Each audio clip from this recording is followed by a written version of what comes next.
Hi friends, இந்த வீடியோவில் நம்ம எதை பற்றி பார்க்க போகிறோம்னா டிஎன்பிஎஸ்சி குரூப் 4 நோட்டிஃபிகேஷன் வெளியிட்டிருக்கிறாங்க. ஸோ அந்த நோட்டிஃபிகேஷனில் கொடுத்துருக்கக்கூடிய இம்பார்ட்டன்ட் கீ டேட்ஸு, எவ்வளோ வேகன்சி இருக்குது, அது போன்ற தகவல் இந்த வீடியோவில் பார்க்கலாம். இந்த நோட்டிஃபிகேஷன் நீங்கள் டவுன்லோட் பண்ணுறதுக்கு tnpsc.gov.in அப்படிங்கிற அந்த வெப்சைட் ஓப்பன் பண்ணிங்கனாவே இந்த notification both English and Tamil ரெண்டுலேயுமே இருக்குது. வேணுங்கிறவங்க ஃபுல்லாக டவுன்லோட் பண்ணி படித்து பார்த்துக்கோங்க. இப்போ நம்ம இதில் எவ்வளோ வேகன்சி இருக்குது, ஸோ என்றைக்கெல்லாம் லாஸ்ட் டேட்டு, அதை பற்றி பார்க்கலாம். விளம்பர எண் பார்த்தீங்கன்னா 709, நோட்டிஃபிகேஷன் நம்பர் 7/2025. நாள் வெளியீட்டு நாள் இன்னைக்கு தான் வெளியிட்டிருக்கிறாங்க, 25/4/2025. ஒருங்கிணைந்த குடிமை பணிகள் தேர்வு, அதாவது குரூப் 4.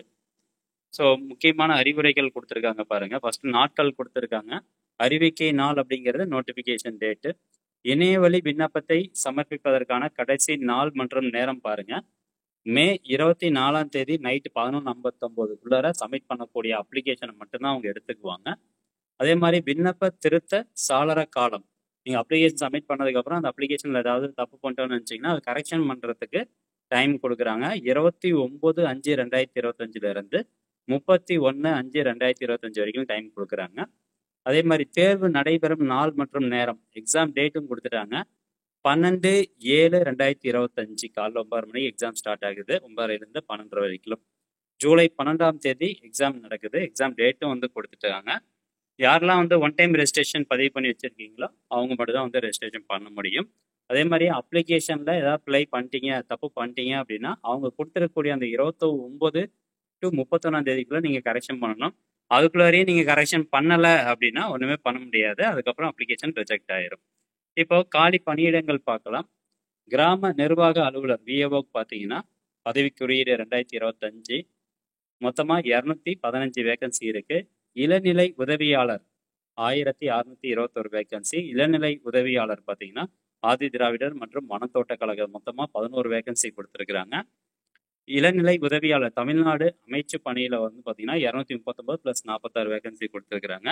இளநிலை வருவாய் ஆய்வாளர்ல 239 வேகன்சி கொடுத்துருக்குறாங்க. தட்டச்சர் பணிக்கு 1099 வேகன்சி கொடுத்துருக்குறாங்க.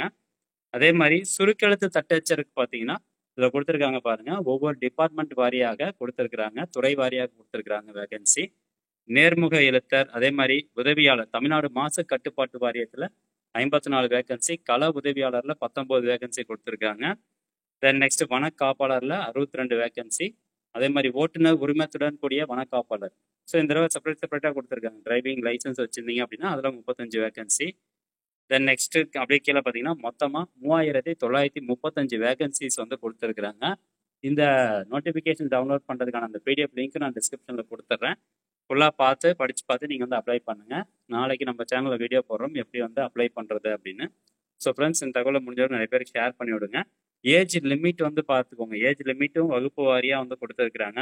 விஏஓ போஸ்ட்டுக்குன்னா எவ்வளோ ஏஜ் லிமிட் இருக்கணும் அப்படிங்கிறது எல்லாமே இதில் கொடுக்கப்பட்டிருக்குது. எல்லாமே படித்து பார்த்துக்கோங்க. நாளைக்கு காலைல எப்படி அப்ளை பண்ணுறது அப்படிங்கிற வீடியோ போடுறோம். ஓகே ஃப்ரெண்ட்ஸ், மீண்டும் அடுத்த ஒரு நல்ல பதிவில் சந்திக்கலாம். நன்றி, வணக்கம்.